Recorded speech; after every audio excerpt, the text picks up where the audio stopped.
December 1944 began with a dangerous feeling inside the Allied High Command, the belief that the war was already decided.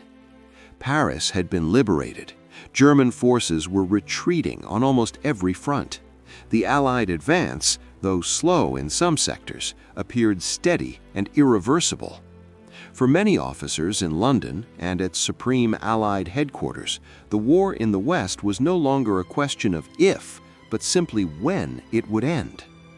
That belief shaped decisions, priorities, and, most importantly, expectations.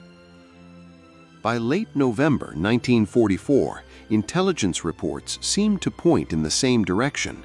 Germany was exhausted. Fuel stocks were critically low. Manpower reserves had been shattered after months of continuous fighting.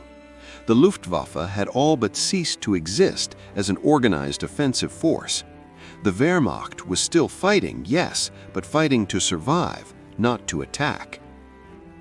On November 20th, the intelligence chief of the U.S. First Army assessed that Germany's ability to conduct major offensive operations was, in his words, virtually exhausted.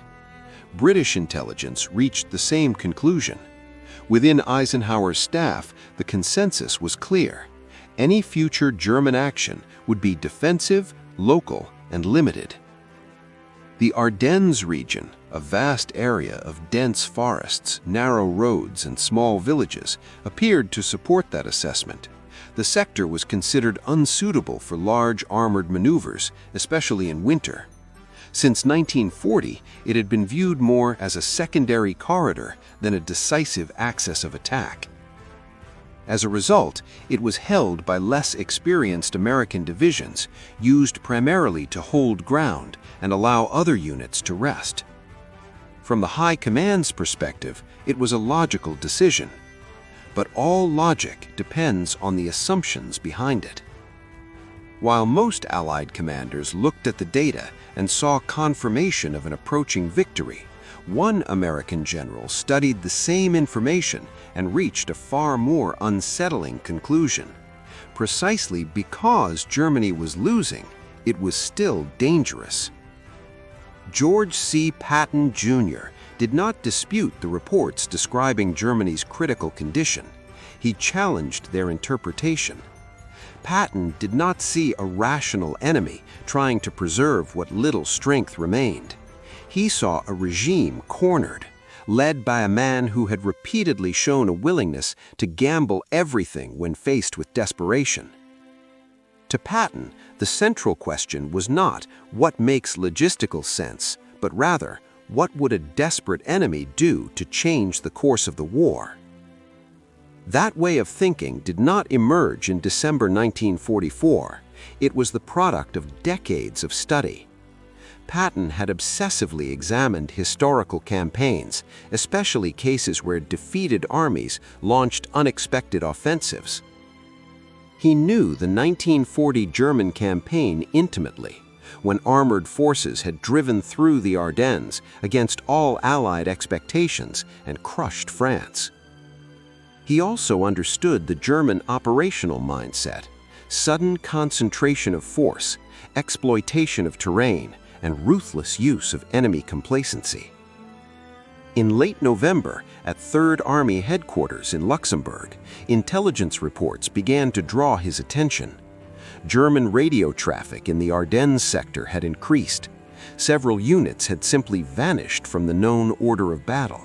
Most troubling of all was the disappearance of the 6th SS Panzer Army, one of Germany's most powerful formations, from Allied intelligence tracking.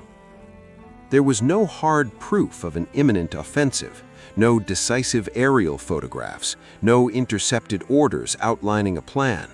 But there was too much silence, too much movement at night, and far too much confidence on the Allied side. To most officers, this meant little. To Patton, it meant a pattern. He did not announce a public prophecy. He did not demand immediate reinforcements.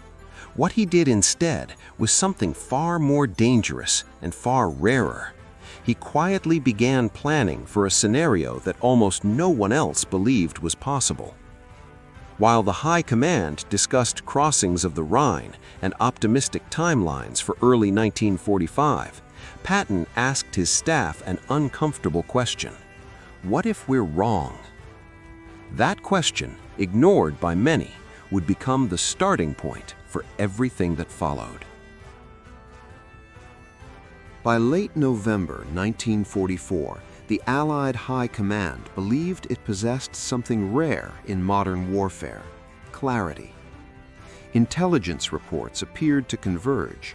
Radio intercepts suggested reduced German offensive activity across multiple sectors.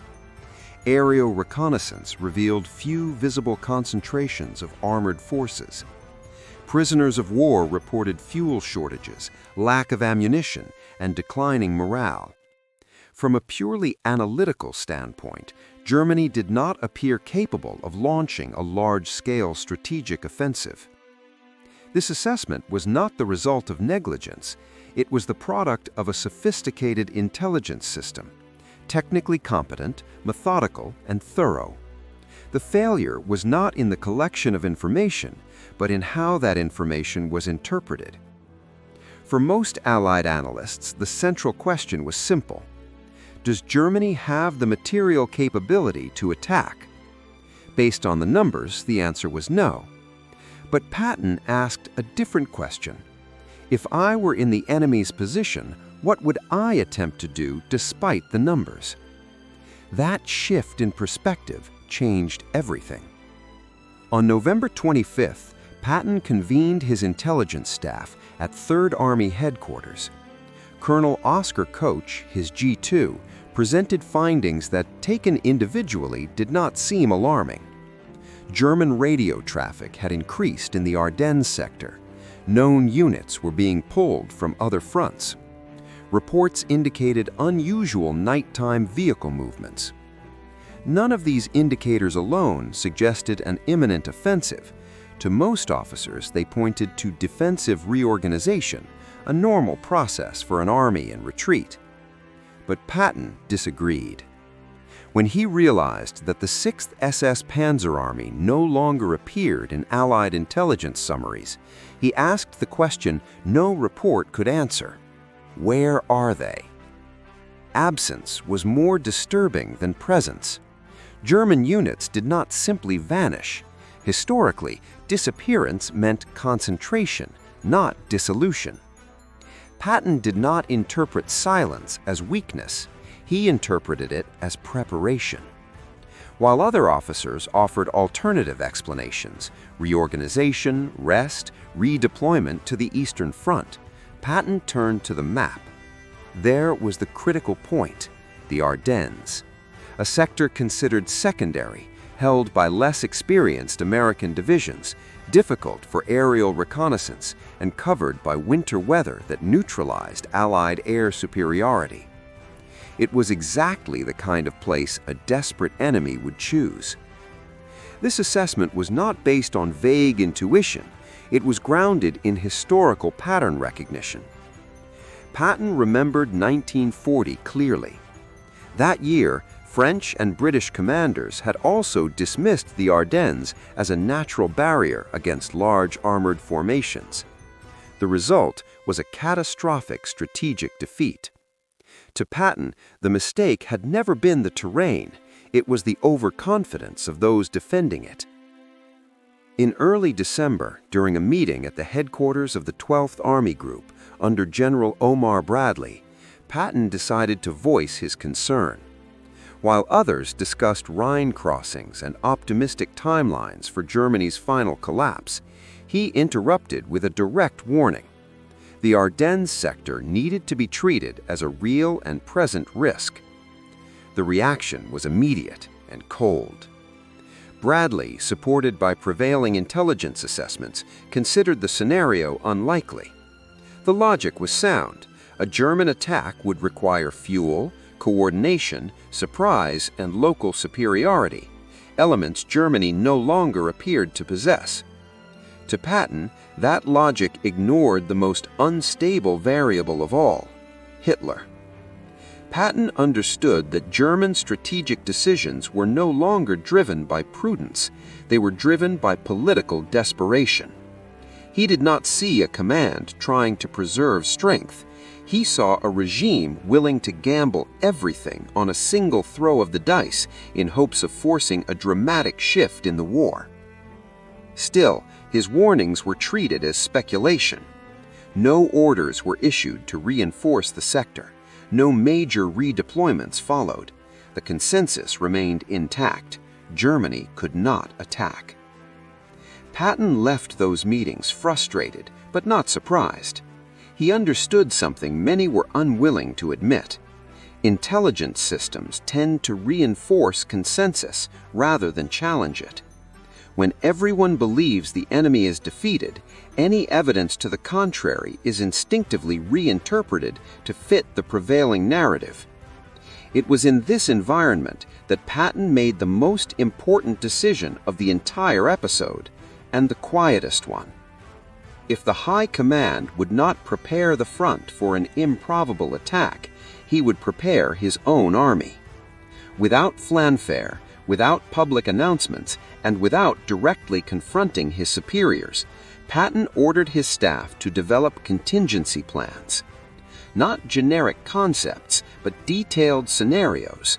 How to break off current offensives, how to pivot the Third Army north, which roads to use, how much fuel would be required, and how long each division would take to move.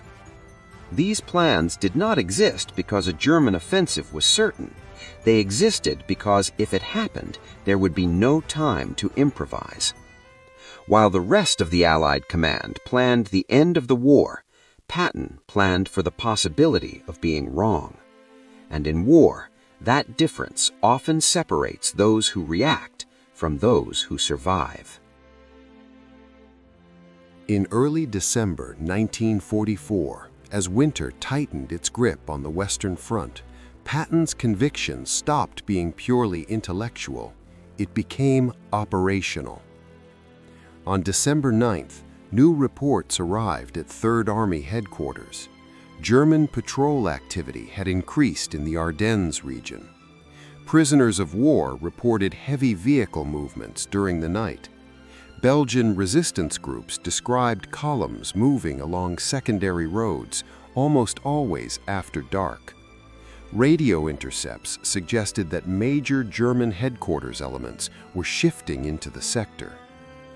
None of these indicators, taken alone, proved that a major offensive was imminent, but together they formed something Patton recognized instinctively: deliberate preparation for surprise. This was the moment when he stopped merely warning and began acting. Patton ordered his staff to develop full contingency plans for a specific scenario: a large-scale German attack through the Ardennes. This was not an academic exercise. He demanded executable plans, complete with timelines, routes, fuel consumption estimates, logistical priorities, and unit sequencing. The underlying assumption was clear and radical. Third Army would have to break off its current offensive operations, pivot nearly 90 degrees to the north, and strike a moving enemy, all in the middle of winter under extreme conditions. To many staff officers, the task seemed absurd. Doctrine held that such movements required weeks of preparation. Patton demanded days. Even so, the plans were created. 3 separate versions were developed, each based on a different potential breakthrough point along the Allied front. Each plan detailed precise movement times, supply priorities, and possible axes of attack against the German southern flank. It was deep operational planning for a scenario the High Command still considered unlikely. This preparation was not accompanied by public announcements or open confrontations.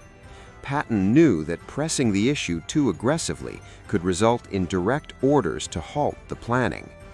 Instead, he allowed the work to speak for itself, quietly. On December 12th, Patton gathered his corps commanders. He did not ask for permission. He did not present the plan as a suggestion. He spoke with the certainty of someone who had already decided. He told them the Germans would attack through the Ardennes. He said he did not know the exact day, but it would be soon. And when it happened, Third Army would have to move faster than any Allied force had ever moved before. The reaction was mixed. Some officers accepted it, others doubted it. A few considered the general excessively pessimistic, but none ignored his orders. Patton did not need them to believe. He needed them to be ready. A few days later, he decided to personally verify what maps and reports only suggested. He visited forward positions in the Ardennes sector, even though it was not under his direct responsibility. What he saw confirmed his fears. American divisions were spread thin across extended fronts. Defensive positions were minimal. The prevailing expectation was continued advance, not static defense. The terrain, dense forests, limited road networks, isolated villages, favored an attacker using surprise. When Patton returned to headquarters, his assessment was blunt. The sector was vulnerable. Not because the soldiers were weak, but because no one expected an attack there. Meanwhile, at Eisenhower's headquarters, confidence remained high. On December 14th, Patton made one final attempt to warn his superiors. He presented his arguments again. He pointed to the indicators. He explained the German logic. He was respectful, but firm. The response did not change. Intelligence assessments held that Germany lacked sufficient fuel to sustain a major offensive. It lacked adequate manpower reserves. It lacked air superiority. An attack of that scale, according to analysts, would be irrational. Patton agreed with the technical analysis and rejected the conclusion. To him, it was precisely because the attack would be irrational that it was likely. As he left the meeting, Patton knew he would not convince the high command in time. He also knew that if he was right, the price of surprise would be paid by soldiers at the front. But there was one crucial difference between Patton and the other commanders at that moment. If the offensive came, he would not be caught improvising.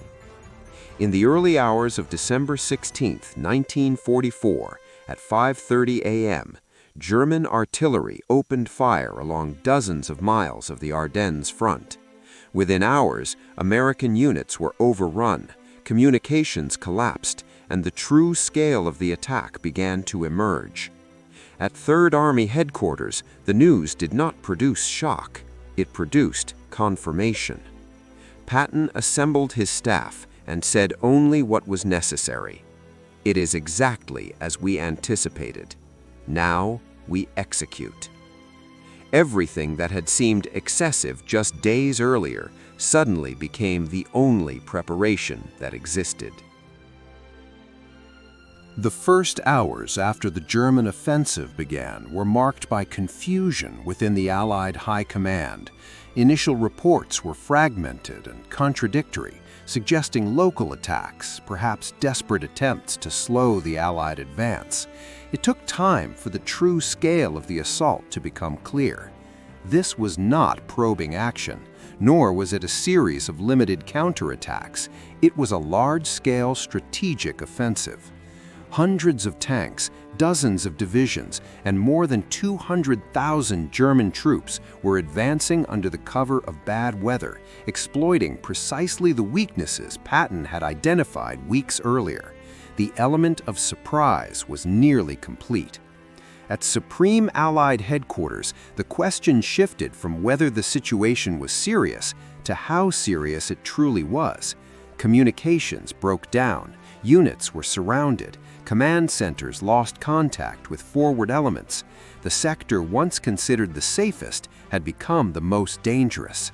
At Third Army headquarters, the reaction was very different. When Patton received confirmation of the attack, there was no debate and no improvisation.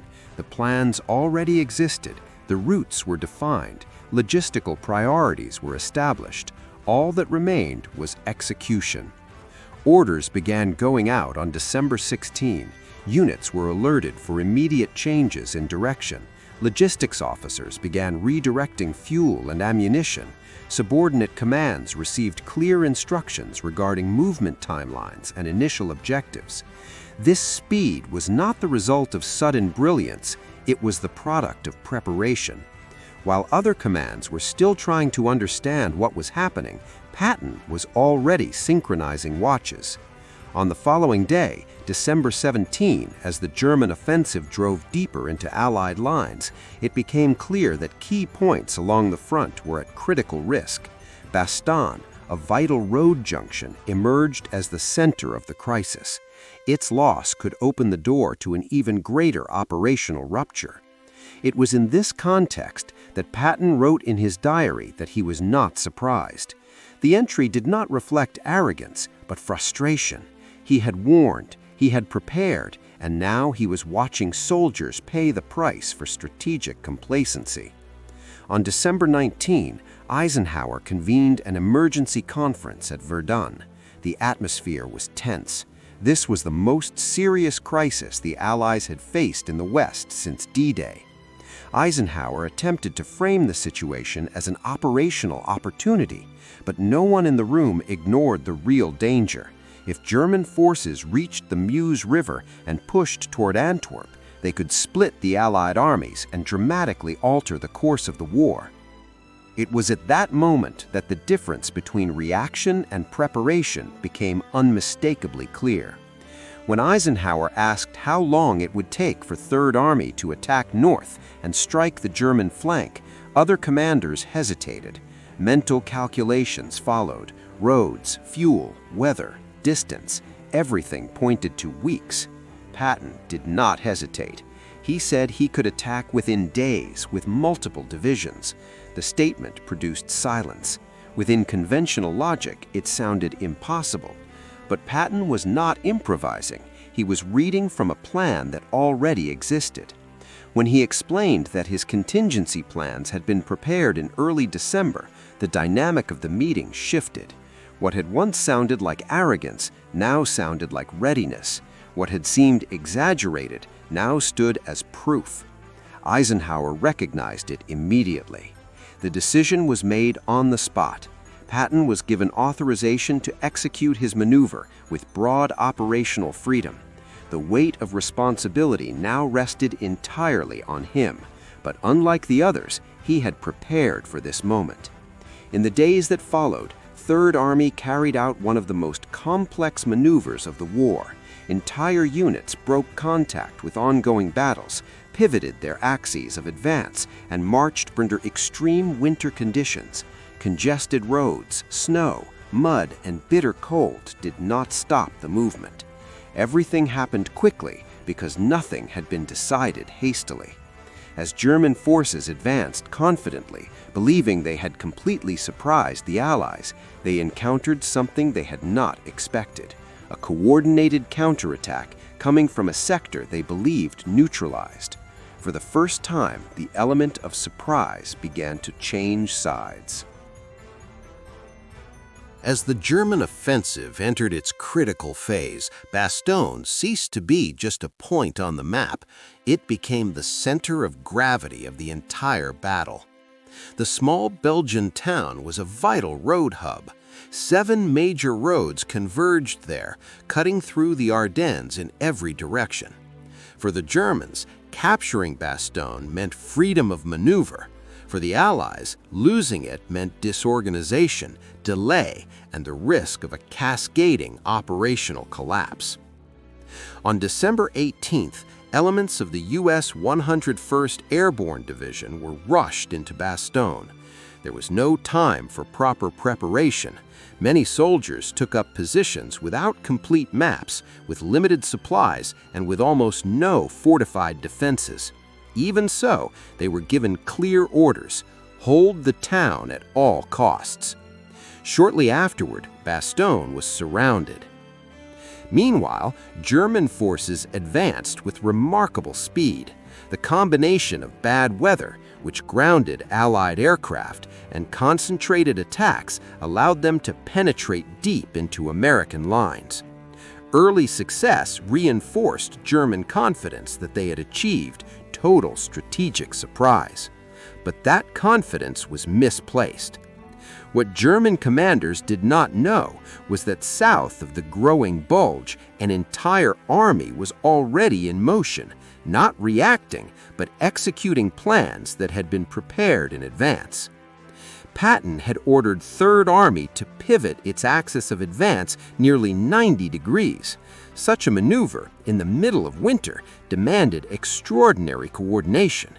Divisions had to move hundreds of miles along congested roads through snow and ice while maintaining cohesion and readiness for immediate combat.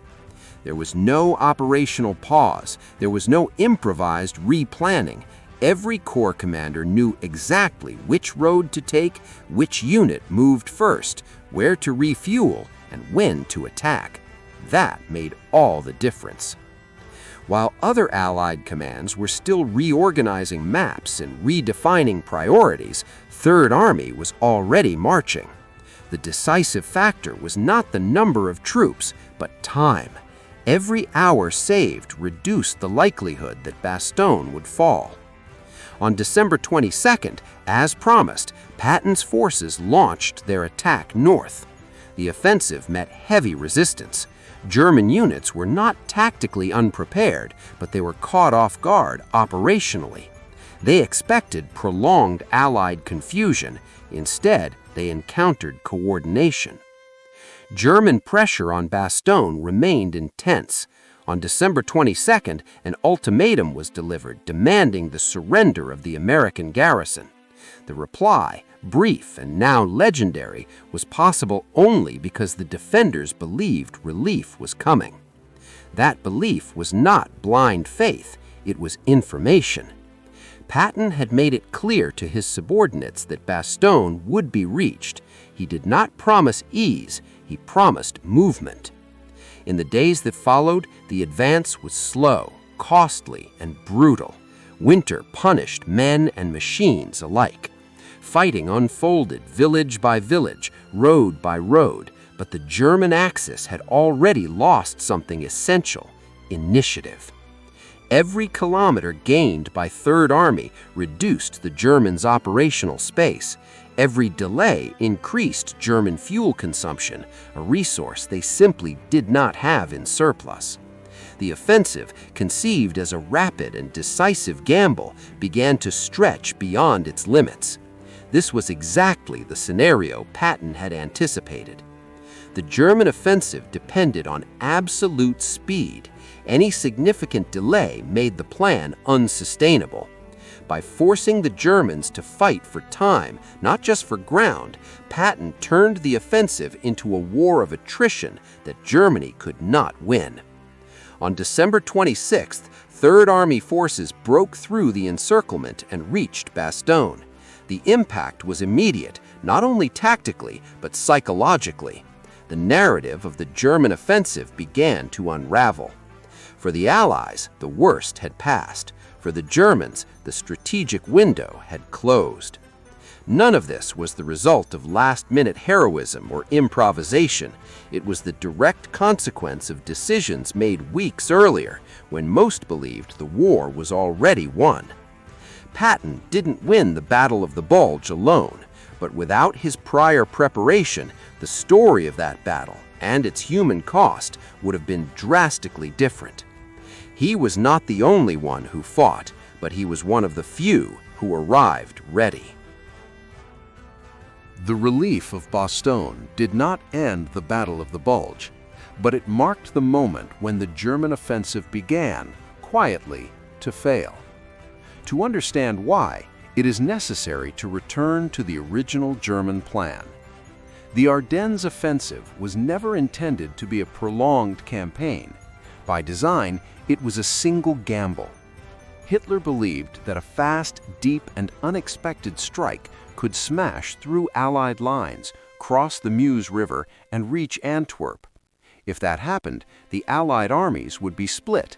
logistical chaos would follow, and, in Hitler's view, the Western Allies might be forced into negotiations. The plan depended on three absolute conditions: total surprise, extreme speed, and the rapid collapse of the Allied response. There was no margin for delay. During the first days, the Germans achieved part of that objective. Surprise worked. Bad weather neutralized Allied air power. American units were surrounded or pushed back. The Bulge expanded rapidly. But there was a fundamental problem the German plan could not overcome. Time began working against them sooner than expected. The primary reason was the reaction of Third Army. While German forces drove west, Patton drove north. This maneuver created unexpected lateral pressure, forcing the Germans to divert forces that should have been pushing forward. Instead of a closed fist punching straight ahead, the German offensive began to stretch and fragment. The consequences were immediate. Every German division redirected to contain Patton was one less division advancing toward the Meuse. Every defensive engagement imposed on German forces increased their consumption of fuel, ammunition, and time, precisely the resources they lacked. Beginning on December 23rd, another critical factor entered the battle. The weather changed. The skies began to clear. With that shift, Allied air superiority, temporarily neutralized, returned in force. Fighter bombers attacked German columns, improvised supply dumps, and congested road networks. German logistics, already fragile, began to collapse. The German plan assumed that captured Allied fuel depots would sustain the advance. That did not happen on the scale required. Many German units simply halted for lack of fuel. Tanks were abandoned intact along roadsides. The offensive lost momentum. At that point, the battle ceased to be a race and became a war of attrition, exactly the kind of fight Germany could not win in December 1944. Patton's actions amplified that attrition. By striking the southern flank of the Bulge, Third Army not only relieved Bastogne, but forced German forces to fight in multiple directions at once. The offensive axis lost coherence. German command shifted from directing the operation to reacting to threats. This marked the central strategic failure of the offensive. Hitler had gambled that the Allies would be paralyzed by surprise. Instead, he encountered a commander who had anticipated that scenario and prepared a concrete response. Surprise existed, but it was incomplete. Post-war German accounts confirm this. German commanders acknowledged that they did not expect such a rapid, organized Allied response from the south. The speed with which Third Army entered the fight fundamentally altered the tempo of the operation. By late December, the outcome became inevitable. German forces continued to fight with determination, but they were now trapped in an exposed salient under constant air attack with overstretched supply lines and no reserves. Each additional day worsened their position. In January 1945, Allied forces launched coordinated counteroffensives from the north and the south, steadily compressing the Bulge. The initiative had decisively changed hands. It is important to understand what this meant historically. The Battle of the Bulge was the last major German offensive on the Western Front. After its failure, Germany permanently lost the ability to conduct large-scale strategic offensive operations. What followed was a continuous retreat until final collapse. And this failure did not occur simply because Germany lacked resources. That was already known. It occurred because surprise did not produce the collapse Hitler expected. Instead, it met organized, rapid, and focused resistance. That resistance had many contributors, but the decisive factor was the advance preparation of a commander who refused to accept comfortable conclusions. Patton did not defeat the German offensive alone. but by reducing Allied reaction time, he drastically shortened Germany's window of success. In war, that is often decisive. As the dust began to settle, one truth became impossible to ignore within the Allied command. The German offensive had not failed only on the battlefield. It had failed in its assumption that everyone would think the same way, and at least one commander did not. As the Battle of the Bulge began to lose intensity in early January 1945, Allied attention slowly shifted from immediate survival to understanding what had happened. The German offensive was contained. The Bulge was shrinking. The lines were beginning to stabilize. Yet one unsettling question lingered within the Allied High Command. How had an offensive of this magnitude been possible? The answer was neither simple nor comfortable. Internal reviews revealed that the failure was not a lack of information, but a failure of interpretation. Reports existed, movements had been observed, intercepts had been recorded. What was missing was the institutional willingness to seriously consider a scenario that contradicted the dominant narrative of imminent victory. This issue began to be discussed carefully, almost quietly. Allied intelligence had performed as expected on a technical level. The error occurred when objective data was analyzed within a rigid framework. Germany lacked the rational capacity to attack. That assumption became so firmly embedded that any contradictory indication was treated as noise. Patton had broken with that framework. In the post-battle period, this fact began to be acknowledged even by those who dismissed his warnings.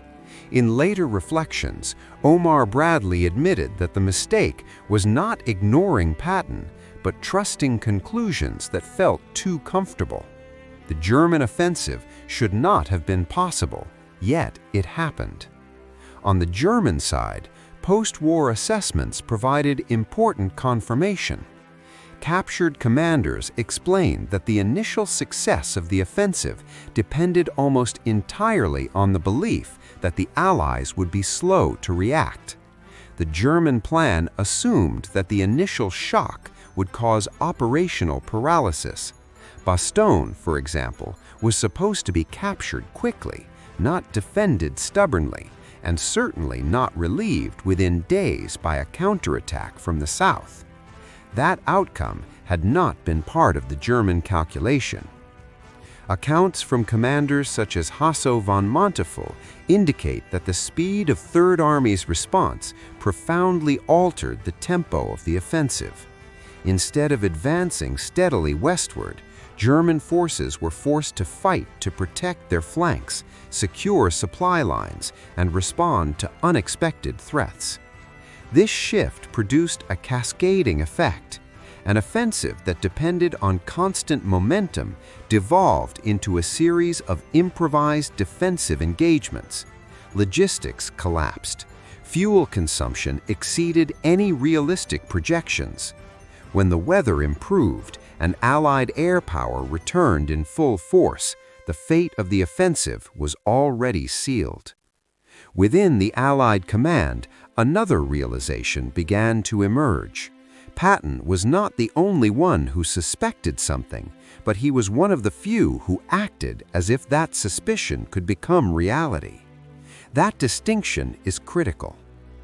Other commanders later acknowledged that they considered the possibility of some form of German action. The error was treating it as too unlikely to justify concrete preparation. Patton did the opposite. He did not gamble on being right.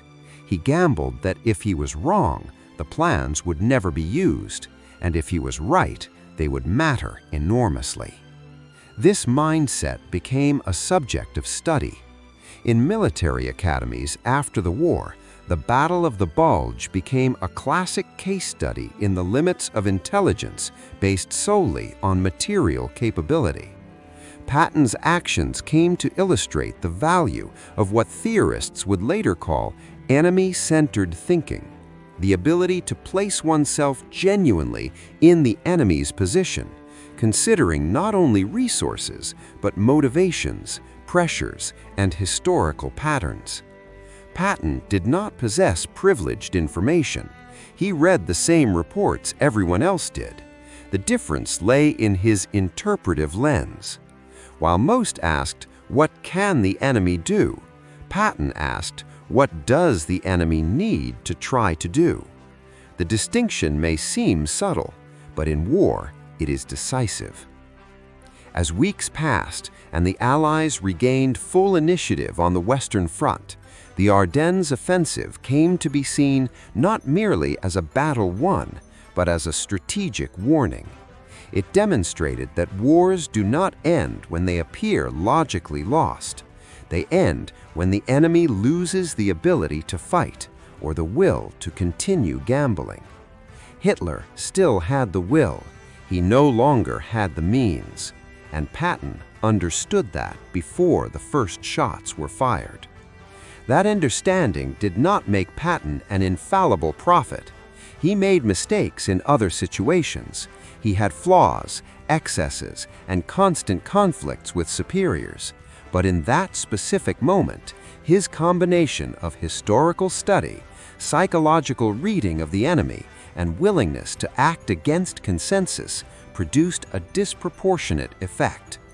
As final battle reports circulated, a quiet conclusion took hold within the Allied command. Patton's preparation did not prevent the offensive, but it prevented it from becoming an irreversible disaster. That difference saved time, saved ground, and inevitably saved lives. As the war on the Western Front entered its final months, the Battle of the Bulge was already being recognized as Nazi Germany's last major offensive effort. Militarily, it failed. Politically, it did not produce the impact Hitler had hoped for. Strategically, it accelerated Germany's collapse by consuming resources that could never be replaced. But the true meaning of the battle lies not only in what happened between December 1944 and January 1945, it lies in what happened before. For decades, military analyses attempted to explain the German offensive almost exclusively through Allied intelligence failures. The focus rested on misinterpreted data, underestimated warning signs, and reports that reinforced a false sense of security. All of that is true, but incomplete. The story of the Battle of the Bulge is also the story of how an entire system can be wrong at the same time, and how a single individual can see beyond that error without possessing superior information. Patton did not have access to secret intercepts that others lacked. He did not receive privileged warnings. He was not informed by hidden sources. He saw exactly what everyone else saw and reached a different conclusion. That happened because Patton did not analyze war solely as a technical problem. He understood it as a human phenomenon. Where others saw numbers, he saw intent. Where others saw logistical limitations, he saw political desperation. Where others saw the end of the war, he saw a cornered enemy willing to gamble everything. This difference in approach explains why his prediction was neither mystical prophecy nor blind luck. It was the logical result of a mental framework built over decades of study, observation, and experience. Patton believed that the most dangerous assumption in war is believing the enemy will act rationally according to our own standards. He understood that when leaders face existential defeat, rationality gives way to extreme risk. In December 1944, Hitler did not need a sensible plan. He needed a miracle, and he was willing to sacrifice everything to pursue it. That insight did not prevent the German offensive, but it drastically reduced its impact. The quiet preparation of Third Army allowed the Allies to react with speed at a moment when every day mattered. Bastogne held long enough. The counterattack came before the Germans could consolidate their gains. The initiative changed hands before the German plan could achieve its strategic objective. That is why many historians argue that Patton's greatest achievement in the Battle of the Bulge was not the attack itself, but the fact that he was ready to attack. In the post-war period, this lesson was absorbed into modern military doctrine. Military academies began studying the episode not as a celebration of isolated intuition, but as a warning about the dangers of unquestioned consensus. Intelligence, no matter how sophisticated, cannot replace human judgment. Data informs, but decisions require interpretation. Patton was not infallible. He made mistakes in other situations. He was controversial, difficult to manage, and often excessive. But in December 1944, when most believed the war was already won, he asked the question few were willing to ask: what if it isn't over yet?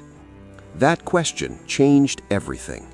The Battle of the Bulge reminds us that the most dangerous wars are not fought only on the battlefield, but in the minds of commanders.